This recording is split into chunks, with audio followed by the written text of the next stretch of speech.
If you're a Cobra Kai fan and you haven't seen part 3 of season 6, then you probably should not watch this video. I just finished watching the final part of the final season of Cobra Kai, and I have to say it was a fantastic ending. And I think it was very satisfying for almost all of the characters, the main characters that were there. The ending, the way they're, overall in the show since season 1 till the final season, I think the way they have developed everyone's story and their they've taken everyone's arc has been really great to see. And this show has I think reinvigorated the Karate Kid universe in a fantastic way that some of the previous sequel movies to the original never really could. And honestly speaking, very satisfied as a fan of Cobra Kai. I was very satisfied with the season finale, with the series finale, and truly happy for how they've gone full circle for some of the characters. I think there were lots of rumors before the trailer even hit for part 3. A lot of people did anticipate that the tournament, the Tekai Sekai, will eventually go back to the valley, and that's where everything will come to an end. That's where things will culminate, and that's exactly what happened. And I think very good way for them to bring it back.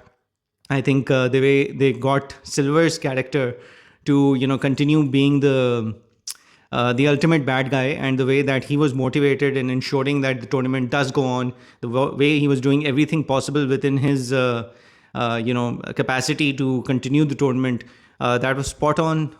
It was very well acted by Silver. I think John Kreese getting a redemption arc made sense, especially after Kwon died, and you could see that Kreese's character was shaken by that. So it only made sense that he was going to go on his redemption journey, and he would have a transformation of his own. Finally, see the error of his ways, if you will. So that was really good to see. I think Danny's story was also good to see, but it felt a little. I would say it felt a little weaker as compared to some of the other arcs. The way that he went through all these different revelations and discovering new things about Mr. Miyagi, for that to just suddenly have been evaporated, or suddenly everything being put into place and perspective by a story, it kind of felt a little unserved. But I guess you can't be perfect on all accounts. Other than that, I think they did good by Hawk and Dimitri. Of course, their friendship had to be given a good end. Both are going to Caltech, so +1 for all Big Bang Theory fans as well. Caltech gets featured again in some series. Well, not featured, but mentioned at least. And then I think good ending for Sam. They've shown her growth also to be very good.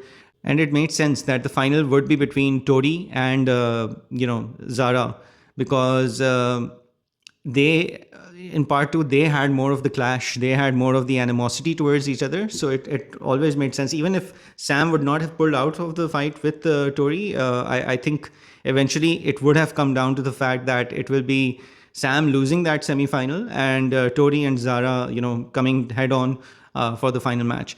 The biggest twist for me was Robbie's leg being broken, and then Cobra Kai suddenly getting Miguel back on their team, and him competing as Cobra Kai. That was a big twist, not one that I would have expected. I did expect in some way for Miguel to be the final winner, because honestly, if you look at his entire arc, makes much more sense for him to have had the final win, to have been crowned the best, more so than Robbie.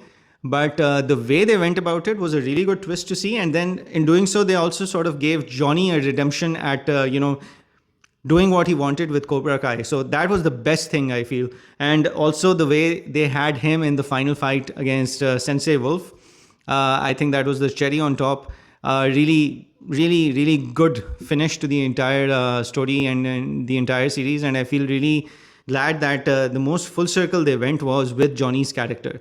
And more than Danny, I've always felt that Cobra Kai has been about more so about Johnny's journey rather than Danny's. So it's good to see that coming full circle, and him proceeding and in the right direction. And of course, in the end, also Danny and Johnny truly, going on a constructive path, as friends, rather, or and friendly rivals, rather than what their past has been. So that was good to see. Kreese and Silver meeting their end while fighting each other and getting blown up in that yacht accident. Well, I guess they got what they deserved, and similarly, the same for Master Kim. He also got what he deserved. So no surprises, no, you know. I'm happy about that. The biggest letdown for me was the sequence with Mr. Miyagi's CGI reincarnation, if you will, that was fighting all the ghosts or the skeletons and everything in Danny's head. That felt unnecessary, and it just didn't feel good. It didn't look nice. Also, it looked very weird from a CGI perspective as well. So that would be one of my biggest critiques of the final part of Cobra Kai. But all in all, so satisfying the way this series was finished. And yeah, for all Cobra Kai fans, I guess you're in for a treat if you haven't seen it already. And the ones who have, let me know what you guys think. But yeah, Cobra Kai never dies.